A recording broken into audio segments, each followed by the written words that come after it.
Un cordial saludo a todos. Espero que se encuentren bien. Bienvenidos a esta lección número 11 sobre el curso Napoleón Bonaparte y su tiempo. Y vamos a hablar ya de lo que son los últimos años de Napoleón Bonaparte como emperador de los franceses. Vamos a hablar de qué es lo que sucede luego de que Napoleón retorna de Rusia derrotado, después de que su ejército fuese prácticamente arrasado por el invierno ruso, por los mismos errores estratégicos cometidos por él y por su cuerpo de mariscales, y también por el acoso de las tropas rusas, en este caso mandadas, como ya lo dijimos en la clase anterior, por el príncipe Mikhail Ilariónovich Kutuzov, en representación del zar Alejandro I. Nos encontramos en el año de 1813, ya es la caída inminente de Napoleón, la caída, el fin de todo el entarimado que había estructurado para poder dar sentido al primer imperio francés, del cual él se había coronado primer emperador 9 años antes, y nos encontramos entonces ante esta némesis de Napoleón, que a mi manera de ver fueron sus errores. Pero bueno, pasemos a hablar de qué es lo que sucede en estos momentos. Como ya habíamos dicho en la clase anterior, eh,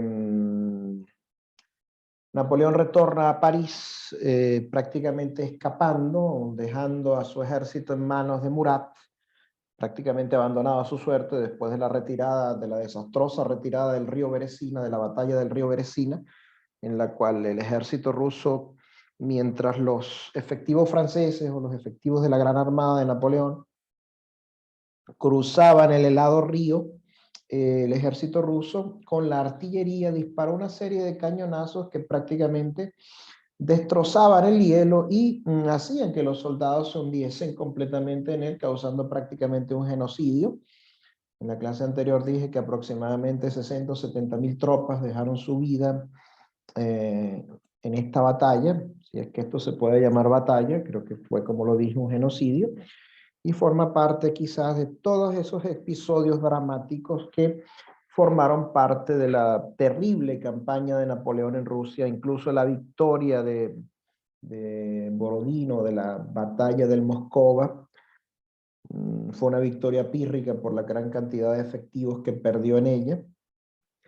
La toma de Smolensk también fue una victoria pírrica por lo mismo, por la misma situación, y todo el territorio conquistado por la Gran Armée de Napoleón, pues evidentemente no se puede considerar como tal, ya que los rusos, a medida que se iban retirando, iban arrasando con todo lo que dejaban a su paso. La situación de Napoleón no es precisamente la mejor en este caso, porque el ejército que ha quedado en manos de Murat ya no está en sus manos, sino que Murat cede el mando a Eugene, y el general príncipe Schwarzenberg, austríaco, se burla de este tipo de cambios y dice: primero los franceses estaban en las manos de un emperador, luego quedaron en las manos de un rey, y ahora estamos bajo un virrey. El general austríaco parlamenta con el príncipe Mikhail Ilariónovich Kutuzov y deja de alguna manera al descubierto el franco derecho del ejército. Pero ¿qué sucede en Prusia en este momento? Recordemos que Prusia era otra de las conquistas de Napoleón. Había acabado prácticamente con el ejército del rey Federico II de Prusia, pero los prusianos en este momento comienzan a considerar la posibilidad de revertir la situación, y los patriotas prusianos quieren aliarse con los rusos. Y en Austria, procurando atraerse a Francisco II, Napoleón propone entregar la regencia a María Luisa, pero no había tenido en cuenta hasta ese momento al primer ministro Metternich, del cual hablaré un poco más adelante.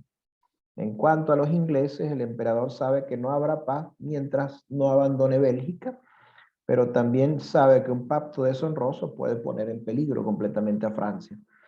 Su posición no es solamente difícil, la posición de Napoleón es desesperada en ese momento. El derrumbamiento ha comenzado, pero sin embargo, increíblemente, Napoleón logra ganar algunas batallas, logra contener a rusos, prusianos, logra contener a los austríacos también. Entre ellas, podemos hablar primero de la batalla de Lutzen, que se efectúa el 2 de mayo de 1813. Napoleón desde París regresa a Alemania, que es un territorio que en ese momento es completamente fiel aún hacia él. En esta batalla de Lutzen, una batalla en la cual no se concreta una victoria completa del ejército francés, Napoleón logra hasta un cierto punto contener la situación. ¿Cómo sucede esta batalla? ¿Cómo se desarrolla esta batalla de Lutzen?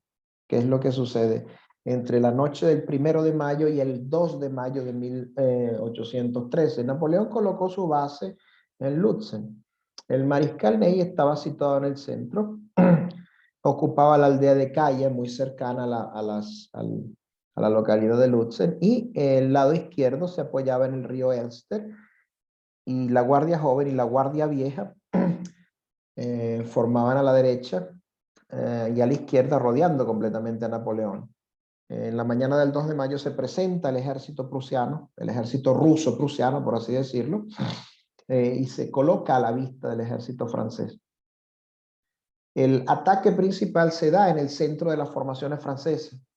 Numerosos efectivos de los aliados rusos y prusianos marchaban en contra hacia la población de Caya, favorecidos por su número y por el terreno.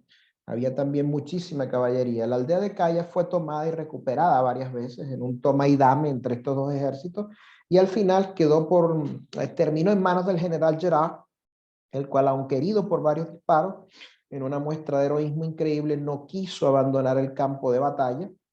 Sin embargo, los rusos no se dieron por vencidos y marcharon otra vez contra el centro francés e hicieron retroceder a algunos de estos batallones.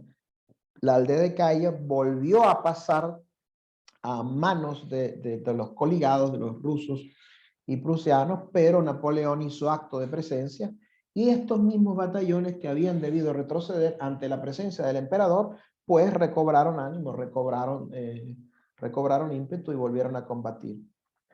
Es allí donde Napoleón pasa al ataque y encomienda a Eugenio de Beauharnais y a Etienne Jacques Joseph MacDonald que ataquen las alas y la reserva ruso-prusiana. O sea, Napoleón ordena directamente el ataque contra los ejércitos o contra los cuerpos de ejército que se habían mantenido en la reserva,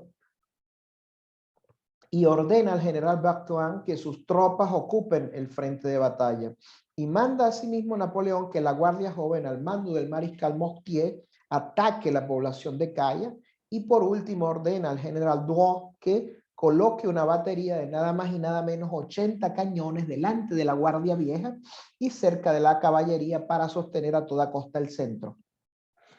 Estas órdenes se llevan a cabo con muchísima rapidez. Drouot avanzó la artillería hasta situarse tan cerca de la línea enemiga como fuese posible y abrió fuego causando estragos en el centro aliado. Esto recuerda un poco lo que había hecho Napoleón muchísimos años antes en las escalinatas de Saint-Roch en el 13 de Vendimiario, una masacre llevada a cabo con el fuego de los cañones.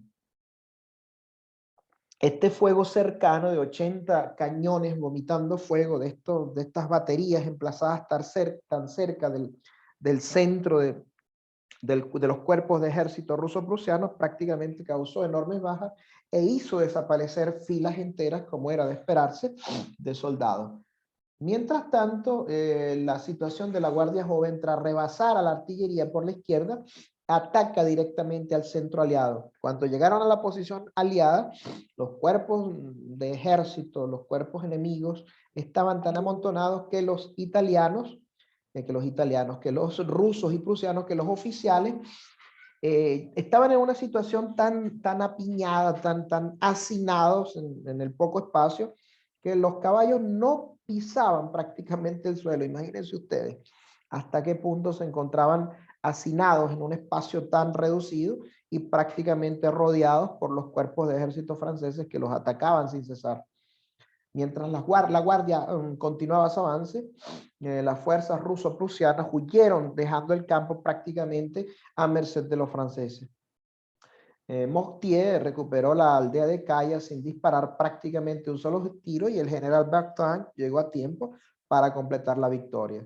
En los días siguientes, las tropas francesas continuaron ocupando localidades de la zona alemana. Las tropas aliadas de Rusia y Prusia perdieron cerca de 30.000 hombres entre muertos y heridos, y los franceses tuvieron cerca de 10.000 bajas.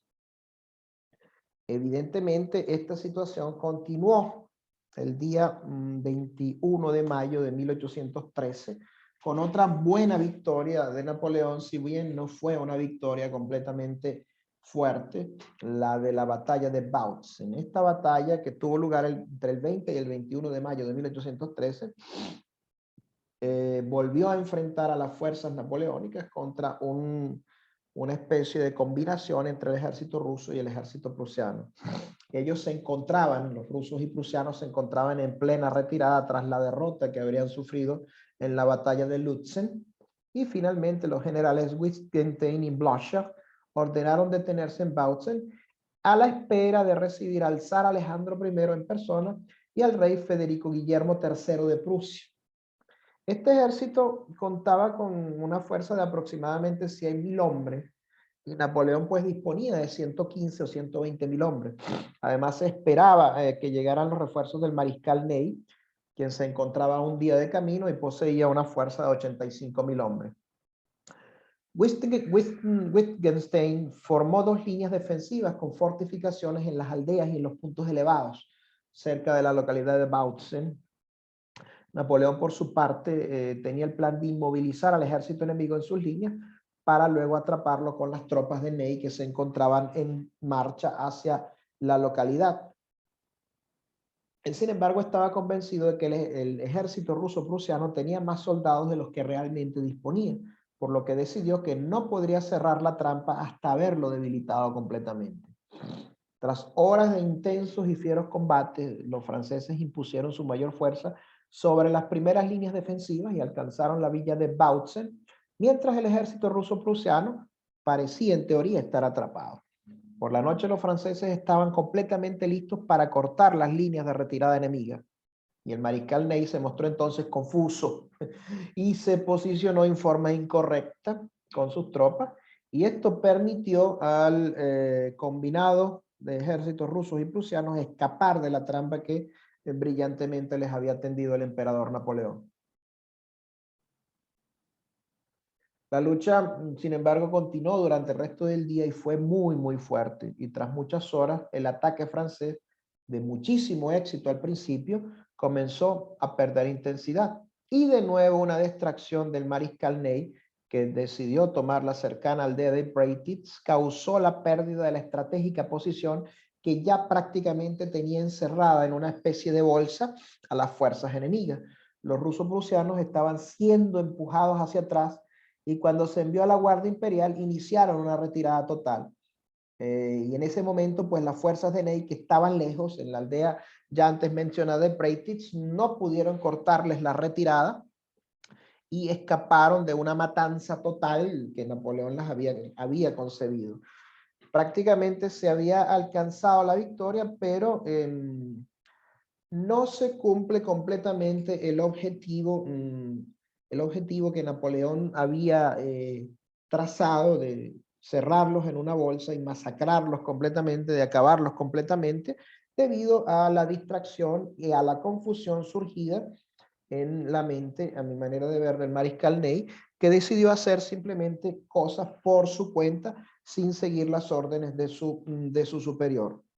Esta oportunidad brillante de cerrar en una bolsa a todo este contingente de tropas combinadas rusas y prusianas prácticamente decide, a mi manera de ver, la suerte de la guerra, porque si el mariscal Ney hubiese cortado la retirada del ejército ruso-prusiano ante la fortísima carga de la Guardia Imperial, creo que hubiese sido una victoria completamente avasallante por parte del ejército francés, y hubiese acabado con los contingentes ruso-prusianos, y esto hubiese sido una derrota prácticamente de la cual el ejército ruso-prusiano, ni el rey Federico Guillermo III, ni el zar Alejandro I se hubiesen podido recuperar, pero el destino evidentemente fue otro. Ante la situación, el ejército ruso, el ejército prusiano deciden entablar una nueva batalla contra las tropas francesas, y esta batalla se lleva a cabo en la localidad de Dresde. Dresde es una famosísima y gran ciudad alemana, y esta batalla ocurre entre los días 26 y 27 de agosto de 1813. En este caso, Napoleón había enviado al cuerpo de ejército al mando del mariscal Saint-Cyr para fortificar y mantener Dresde, con el fin de obstaculizar los movimientos aliados y servir como una posible base para sus propias maniobras. Planeaba atacar las líneas interiores de sus enemigos y derrotarlos completamente antes de que pudieran combinar toda su fuerza. Se dice que Napoleón tenía aproximadamente 440.000 hombres, más de 1.200 cañones y prácticamente 560 batallones, casi 400 escuadrones contra las fuerzas de campaña aliadas, lo que hacían un total de casi 512.000 hombres. Y, imagínense, la coalición evitó la batalla. Cuando me refiero a la coalición, me refiero a los aliados coligados contra Napoleón. Evitó la batalla con el propio Napoleón, eligiendo atacar a sus comandantes subordinados. El 23 de agosto, en la batalla de Gross-Beeren, al sur de Berlín, el príncipe heredero Carlos de Suecia, futuro Carlos XIV de Suecia, nada más y nada menos que el mariscal francés Bernadotte, que había sido mariscal de Napoleón y que había caído en desgracia, como ya ustedes saben, después de la batalla de Eylau, derrotó a su antiguo camarada y compañero de armas, el mariscal Oudinot. Y el 26 de agosto, el mariscal prusiano Blücher aplastó al ejército del mariscal MacDonald en la batalla de Katzbach. ¿Qué sucede entonces en esta batalla de Dresde? El 25 de agosto, Alejandro I de Rusia, Francisco II de Austria y Federico Guillermo III de Prusia se reunieron en un mirador de la ciudad para discutir su estrategia. Las defensas de la ciudad eran débiles, y desde el punto de vista de la guarnición francesa y sajona, de 20.000 hombres al mando del mariscal Saint-Cyr, no se podía esperar mantener una ciudad de ese tamaño. El zar y el general Jean-Victor Mugot, ex general de Francia y ahora consejero de la coalición, querían atacar de inmediato. Schwarzenberg quería esperar hasta que llegaran fuerzas adicionales. Al día siguiente, el 26 de agosto, Karl Philipp Schwarzenberg envió a las fuerzas de la coalición de más de 200.000 hombres para atacar a Saint-Cyr. El ejército de Bohemia se dividió en tres partes. El ala izquierda estaba formada por austríacos y estaba comandado por el mismo Schwarzenberg, e incluía 9 divisiones de infantería, 3 divisiones de caballería y 128 cañones. El ala derecha consistía en rusos y prusianos bajo el mando de Wittgenstein, e incluía 2 divisiones de infantería rusa y el cuerpo prusiano de von Kleist y 160 cañones. Las reservas detrás del centro consistían en las mejores tropas rusas y prusianas bajo el mando de un viejo conocido, Barclay de Tolly, antiguo comandante en jefe del ejército ruso, e incluía 2 divisiones de granaderos rusos, 4 divisiones de caballería de la Guardia Imperial Rusa, de la Guardia Real Prusiana y alrededor de 150 cañones, y los emperadores se quedaron con las reservas. Desde en Dresde, el 14º Cuerpo de Ejército del mariscal Saint-Cyr ocupaba los distintos reductos y posiciones defensivas. Desde las 6 de la mañana hasta aproximadamente el mediodía, los aliados sondearon las defensas francesas. Napoleón llegó desde el norte alrededor de las 10 a.m. con la guardia y el primer cuerpo de caballería de Murat, llegando poco después, cubriendo aproximadamente 140 kilómetros en marchas forzadas a lo largo de 3 días. La Guardia de Napoleón estaba formada por 2 cuerpos de la Guardia Joven y la división de la llamada Guardia Vieja. Aproximadamente después de las 11 de la mañana, los emperadores de la coalición notaron el movimiento de tropas francesas que se apresuraba hacia Dresde desde el norte. Hubo una pausa en la batalla entre el mediodía y las 3, mientras los refuerzos franceses estaban tomando posiciones y los líderes de la coalición ponderaban si debían luchar contra Napoleón o retirarse. La coalición finalmente inicia un bombardeo y un asalto general a partir de las 3 de la tarde contra los suburbios del ala sur de la ciudad. A medida que avanzaban las fuerzas de la coalición, Napoleón ordena enviar refuerzos a las áreas amenazadas, entre ellos el primer cuerpo de caballería para reforzar el ala derecha francesa, Ney y el segundo cuerpo de la Guardia Joven al centro, y Moctier y el primer cuerpo de la Guardia Joven a la izquierda. A las 5:30 de la tarde, Napoleón lanzó su respuesta y al anochecer los franceses habían recuperado casi todas las posiciones originales de Saint-Cyr. Al caer la noche del 26 de agosto comenzó una lluvia espantosa que se prolongó prácticamente toda la noche y los arroyos se llenaron completamente de agua y el terreno se convirtió en un lodazal. Y después de ser reforzado durante la noche con el segundo cuerpo de ejército, el sexto cuerpo de ejército de MacMahon y la caballería de la guardia, Napoleón atacó a la mañana del 27 de agosto bajo una lluvia constante, destrozó el flanco izquierdo de los aliados y obtuvo una impresionante victoria táctica.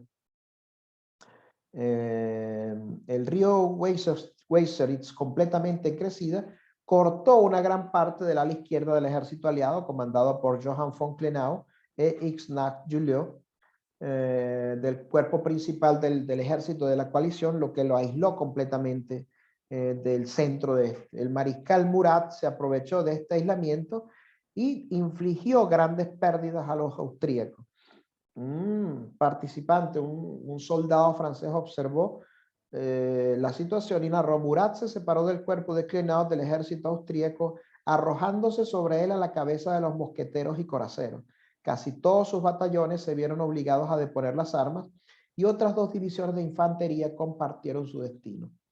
De la fuerza de Klenau, el teniente mariscal de campo, la división de 5 regimientos de infantería del barón von Mesko de Fellnau fue rodeada y capturada completamente por la caballería de Murat, que ascendía a aproximadamente a 13.000 hombres y 15.000 estandartes. La división de July también sufrió grandes pérdidas cuando fue atacada por la caballería de Murat, apoyada por el segundo cuerpo de ejército del general Victor durante una tormenta. Con pedernales húmedos y pólvora, sus mosquetes pues no disparaban y muchos batallones se convirtieron en una presa facilísima para los coraceros franceses y para los dragones franceses. Y mientras el ala izquierda aliada se desintegraba, los franceses atacaron el ala derecha con Ney, Moctier y Saint-Cyr, y a pesar de las cargas desesperadas de la caballería rusa y prusiana, este flanco también fue rechazado. El centro francés estaba en manos del sexto cuerpo de ejército al mando de MacMahon, pero el centro se limitó en gran medida a un duelo de artillería. A las 5 p.m. toda la fuerza aliada tuvo que retirarse lentamente a pesar de que las reservas de Schwarzenberg no se habían comprometido, no habían participado en la lucha. Esa noche los emperadores de la coalición decidieron que ya habían tenido suficiente y se retiraron de manera silenciosa al sur. Napoleón no se dio cuenta en el momento, sino que se percató hasta la mañana siguiente. Si se hubiese percatado y hubiese ordenado la persecución, probablemente hubiese liquidado a todos los cuerpos de ejército restantes y quizás hubiese sellado la campaña completamente a su favor. Una retaguardia eficaz y el clima permitieron a Schwarzenberg retirarse y escapar de cualquier intento de cerco o persecución. Las fuerzas de la coalición perdieron 38.000 hombres y 40 cañones y las bajas francesas llegaron a unos 10.000 hombres. Algunos de los oficiales de Napoleón señalan, y esto ha sido una leyenda que no ha sido verificada por la historia, que Napoleón tenía un ataque de un cólico violento provocado por la lluvia fría a la que había estado expuesto durante todo el segundo día de batalla.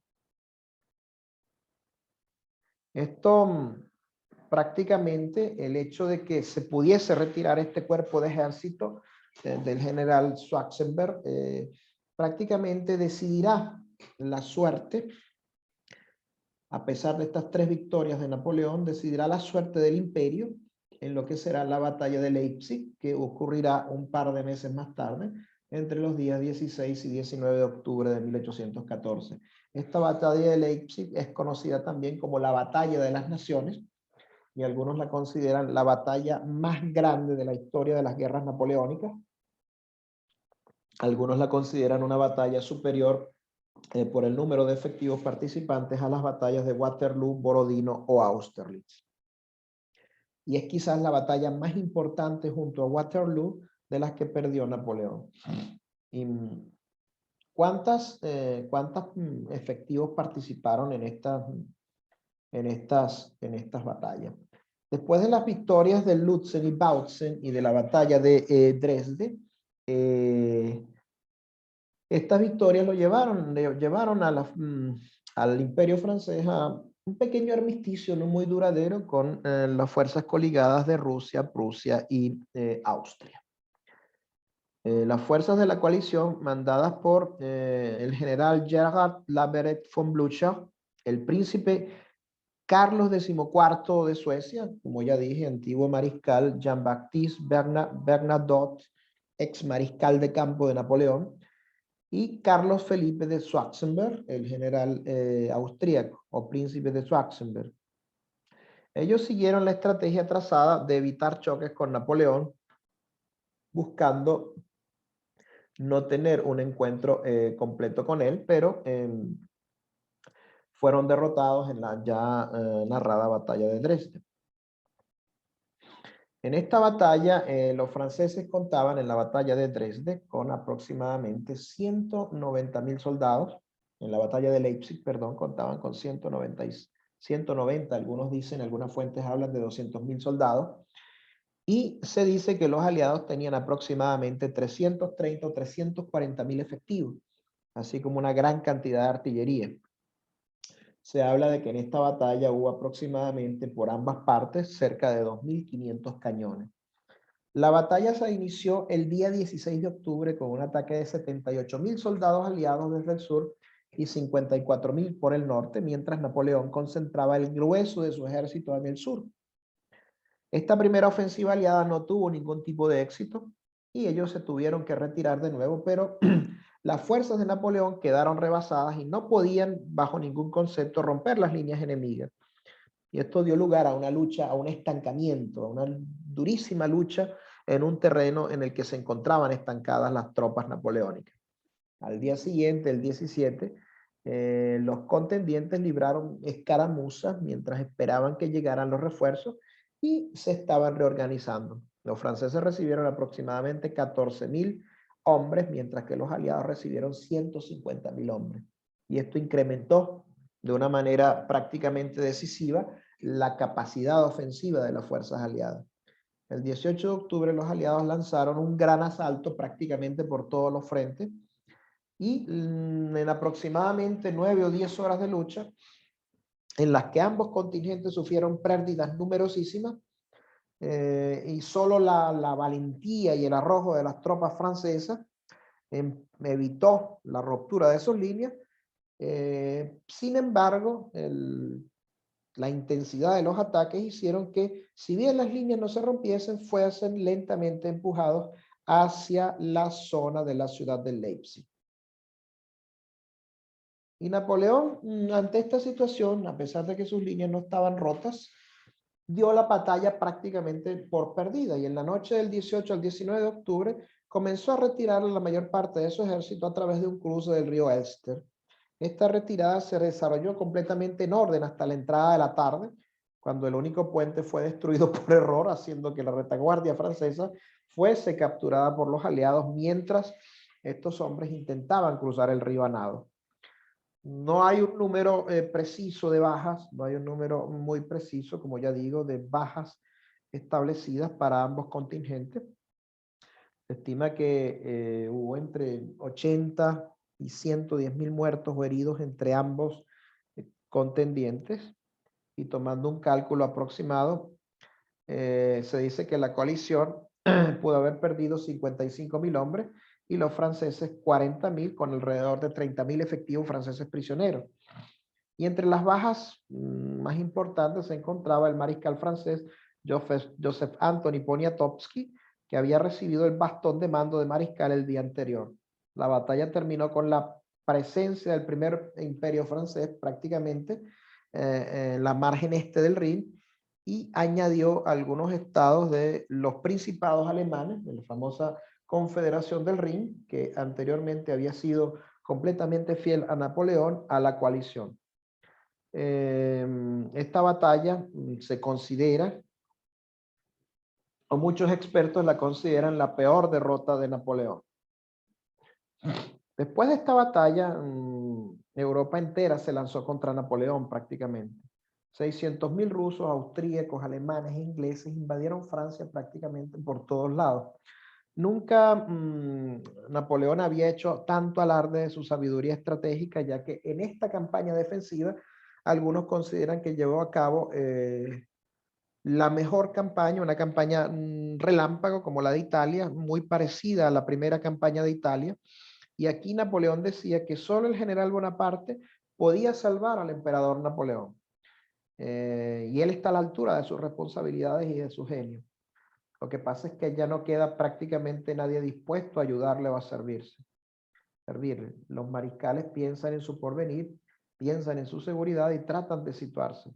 Los soldados que acompañan al ejército francés son prácticamente unos niños. Son muchas las bajas que el ejército francés ha tenido a lo largo de prácticamente 10 años de campaña, desde que Napoleón fue coronado emperador en 1804. Y estos pequeñuelos al mando de Napoleón llevan a cabo victorias imposibles.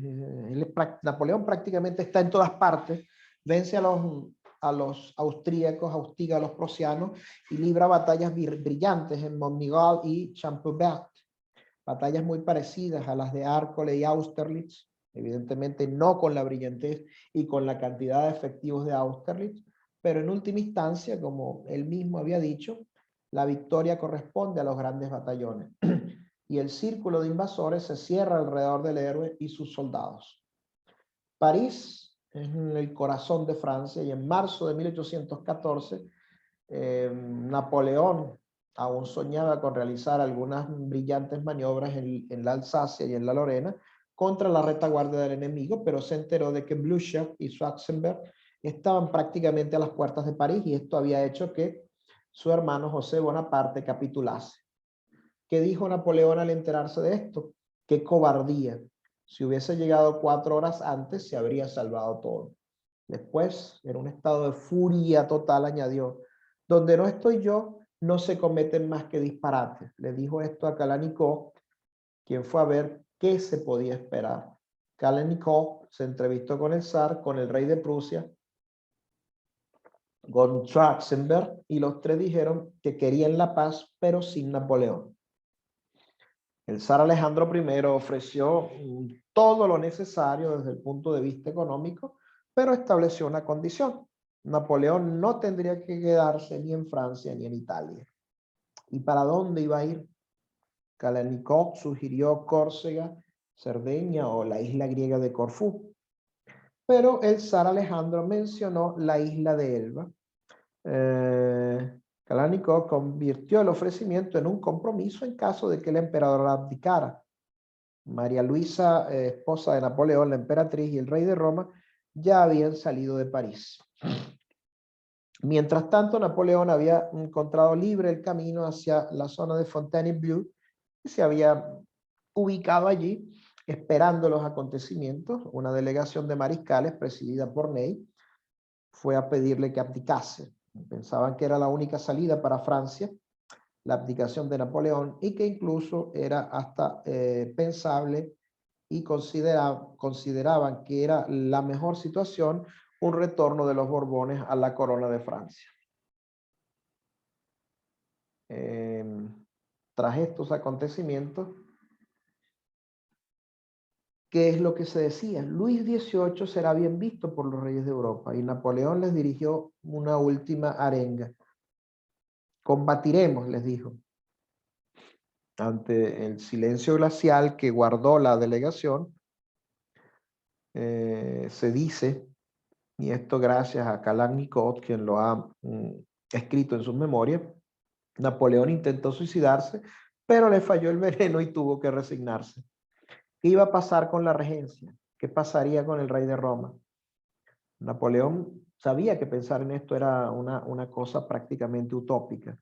Y desde la escalera de acceso al palacio se despidió de la vieja guardia con un gesto digno de un gran artista. Si he decidido continuar mi vida, es para engrandecer aún más la vuestra, dijo Napoleón. Quiero escribir grandes cosas, todo lo que hemos hecho juntos. Cuando besó el águila imperial, los veteranos lloraban y solo ellos le habían querido y solo ellos le permanecían fieles. Un hombre bien colocado solo piensa en su puesto. A esto se reduce su política. Los mariscales y los altos funcionarios, navegando siempre a favor del viento, ofrecieron sus servicios a los Borbones, que prácticamente era ya un hecho que retornasen a la corona. En París se recibe al conde d'Artois, incluso a los soberanos enemigos, con un entusiasmo vergonzoso. Parecía como si todos regresaran de Coblenza. Los pañuelos y las enaguas se habían convertido en banderas blancas. Esto se puede leer en las memorias de Madame de Chateaubriand. El mismo Napoleón quería marcharse cuanto antes de Fontainebleau y dijo: estoy estorbando. ¿Por qué no acaban con esto de una buena vez?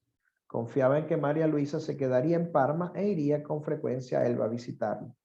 Tras emprender por fin la partida, fue muy bien acogido a lo largo del trayecto, excepto en el sur, donde algunos monárquicos furiosos le buscaban en cada coche que veían con la intención de asesinarle. Es muy bien sabido que Napoleón, valiente siempre en el campo de batalla, tenía miedo a los tumultos, y esto lo podemos recordar de los sucesos que ocurrieron en el golpe de Estado del 18º de Brumario, 15 años antes. En esta ocasión, Napoleón, para poder escapar de los monárquicos que lo buscaban en el sur, tuvo que disfrazarse con un uniforme austríaco para eludir los atentados, y por fin se embarcó en Frejus, en una fragata inglesa, y parecía que hubiese terminado su gran aventura al frente del Imperio francés. Mientras Viena, los monarcas y los diplomáticos intentaban organizar a Europa en lo que se conocerá como el Congreso de Viena, dirigido por el canciller austríaco Clemens Wenzel von Metternich, arquitecto de la Europa post-napoleónica y uno de los hombres más influyentes en la guerra contra Napoleón, como primer ministro austríaco. Mientras se llevaba a cabo este Congreso de Viena, entre los meses de septiembre de 1814 a octubre de 1815, la emperatriz María Luisa le era infiel a Napoleón. Iba de fiesta en fiesta y el destronado emperador se dedicaba, con su empeño característico, a organizar el diminuto estado que se le había asignado y en el cual se encontraba exilado, que era la isla de Elba. Para los auténticos hombres de acción, ninguna tarea era demasiado pequeña. En Elba, Napoleón dedicaba todos sus esfuerzos a la administración de su, por así llamarla, ínsula barataria. Construyó carreteras, hospital, un hospicio, un teatro, hizo roturar tierras para cultivos, y tal vez se hubiese resignado por completo si su mujer y su hijo hubiesen estado con él. Pero ¿quién fue la que apareció? María Walewska, la famosa condesa polaca de unos años antes, con el hijo que había tenido con Napoleón. Y contrariado, rechazó este ofrecimiento de cariño. ¿Por qué? Porque Napoleón, a principios del año de 1815, había ya decidido volver a Francia, quizás. ¿Qué pensaba? Tenía apenas 45 años y aún se sentía capaz de desafiar a Europa. Además, tenía razones para estar descontento, entre ellas la permanencia de su mujer en Viena y el impago de la renta que le habían prometido. Pero sobre todo tenía causas fundadas para temer por su vida. Su antiguo canciller, Talleyrand, decía con frecuencia: hay que deshacerse del hombre en Elba. José, su hermano, Bonaparte, desde Suiza, alentaba a Napoleón y siempre lo alertaba de los posibles asesinos que pudiesen matarlo, que pudiesen acabar con él en su exilio de Elba. Y las noticias que Napoleón recibía de Francia confirmaban que los Borbones en la corona no eran populares. Su retorno había sido impuesto por las potencias extranjeras y habían herido completamente el orgullo de Francia. Los oficiales y soldados que habían combatido con él en la Grande Armée y que ahora solo recibían la mitad de su sueldo para poder subvencionar a los emigrados, se sentían furiosos por la claudicación. Bebían todos a la salud, se dice, de Napoleón, y el 15 de agosto de 1814 celebraron el cumpleaños del emperador. Le Petit Caporal, como lo llamaban, vendrá y nos librará de todos estos traidores. Se decía que el pueblo francés, que el llano pueblo francés, que el bajo pueblo de París y de las grandes ciudades de Francia decía este tipo de cosas. Y algunos visitantes procedentes de Francia que iban a visitar también a Napoleón en la isla de Elba le hicieron saber que el emperador, al emperador que los republicanos y los bonapartistas estaban conspirando contra Luis XVIII y que si Napoleón no se apresuraba, el duque de Orleans le tomaría la delantera. Y esto fue lo que aceleró la decisión de Napoleón. Preparó su marcha con toda la minuciosidad de un jefe de Estado. Y aquí nos encontramos ante uno de los acontecimientos más extraordinarios de la historia, no solo de la vida de Napoleón, que fue su regreso a Francia, en lo que se conocerá como el periodo de 100 días. Napoleón volverá a ser emperador de Francia. Napoleón será recibido de nuevo como un gran emperador, como lo que siempre fue, y esto creará un nuevo imperio que durará solamente 100 días, pero que esta vez será el fin completo de Napoleón y del imperio francés, no sin un gran derramamiento de sangre y no sin muchas acciones extraordinarias y teatrales como lo fue todo en la vida de Napoleón. Muchísimas gracias por su atención y los espero el próximo miércoles 28 de julio para nuestra última clase en vivo. Gracias a todos por su atención y les deseo lo mejor a cada uno de ustedes.